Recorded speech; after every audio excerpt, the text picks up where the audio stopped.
Hormat bapak-bapak, ibu-ibu. Salam Pancasila. Bapak-bapak, ibu-ibu yang melihat video saya ini, tolong jangan lupa subscribe, like, dan di-share. Sifatnya gratis. Pada hari Sabtu tanggal 7 Agustus 2021 ini, saya akan mengomentari Jaksa Pinangki sudah ditahan, masih dapat gaji. Jaksa Pinangki profesinya sebagai jaksa. Sudah berjalan 10 tahun bekerja di kejaksaan dengan penempatan tugasnya di Kejaksaan Agung RI. Dalam melaksanakan tugasnya, ada bekerja sama dengan Joko Chandra dalam menyelesaikan kasus Joko Chandra yang sifatnya mengandung kejahatan. Akibatnya Joko Chandra dihukum dan Pinangki juga dihukum dan diadili di dalam dan ditahan di dalam ruang tahanan. Hanya ada pertanyaan, Jaksa Pinangki sudah masuk penjara kok masih dapat gaji? Berdasarkan ketentuan dapat kami jelaskan bahwa tahanan Pinangki masuk dalam tahanan disebut tahanan sementara. Dan tahanan sementara ini dapat berupa 1. Tahanan sementara polisi, ditahan selama diperiksa di kepolisian. Maka selama diperiksa kepolisian, polisi juga menahannya. Ini disebut tahanan sementara polisi. Demikian juga tahanan sementara jaksa. Selama perkaranya sudah sampai di kejaksaan diteliti perkaranya tersebut, maka selama di kejaksaan, maka dia ditahan, maka disebut tahanan sementara jaksa. Baru tahanan sementara hakim. Hakim menahan Pinangki selama diperiksa oleh hakim di muka pengadilan. Dan selama di pengadilan itulah bisa 1 bulan 2 bulan tuh ditahan di sana. Karena masih pemeriksaan di pengadilan terus cukup lama biasanya. Bisa sampai 6 bulan itu diperiksa di muka pengadilan tersebut.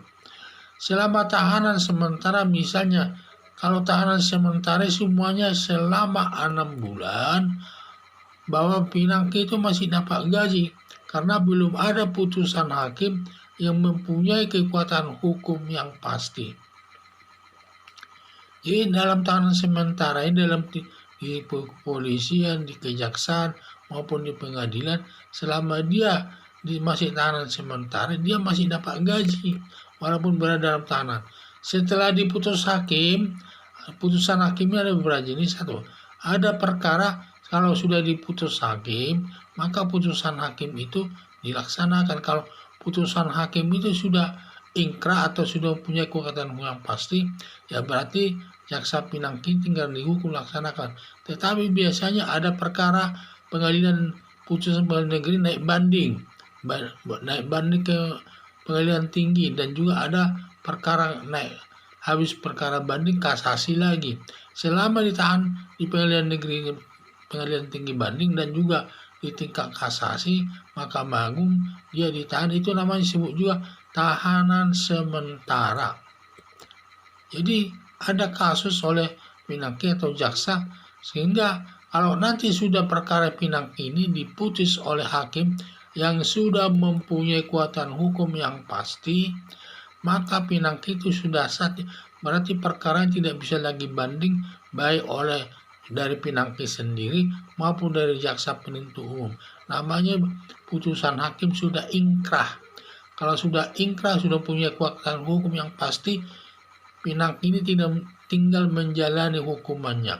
Berarti Pinangki, perbuatan kejahatan yang dilakukan Pinangki itu sudah terbukti. Maka selama dia sudah terbukti perkaranya sudah mempunyai kekuatan hukum yang pasti, lalu Kejaksaan Agung berdasarkan putusan pengadilan tersebut yang sudah ingkrah tersebut, mengajukan kepada Badan Kepegawaian Negara permohonan agar Jaksa Pinangki itu dipecat dari jabatannya berdasarkan putusan hakim tersebut. Kalau nanti Badan Kepegawaian Negara setelah itu mengeluarkan keputusan pemecatan atas Jaksa Pinangki tersebut, maka Jaksa Pinangki tersebut tidak mendapat gaji lagi, dia tidak mendapat gaji lagi ya. Sehingga dalam menjalani putusan hakim itu, maka dia tidak mendapat gaji lagi. Karena dia bukan sudah tahanan, sudah masuk dalam hukuman penjara dia. Sudah diputus hakim hukumannya. Apakah 3 tahun, 4 tahun, saya kurang tahu jelas ya. Tetap selama dia nanti menjalani putusan hukuman itu atas putusan hakim, maka dia tidak dapat gaji lagi. Karena sudah dikeluarkan surat pemecatan oleh BKN, Badan Kepegawaian Negara. Nah, itu karena yang berhak untuk itu. Maka setelah keluar nanti surat keputusan Badan Kepegawaian Negara, surat pemecatan atas Pinangki tersebut, maka sejak itu nanti jaksa Pinangki tidak dapat gaji lagi dalam menjalani putusan hakim di dalam penjara sesuai putusan hakim tersebut. Jadi selama dalam penjara nanti dia nanti tidak dapat gaji lagi. Jadi karena dia sudah dipecat oleh Badan Kepegawaian Negara berdasarkan putusan hakim tersebut. Jadi harapan saya agar Pinangki ini selama menjalani hukuman itu agar baik-baik saja. Sekian dan terima kasih.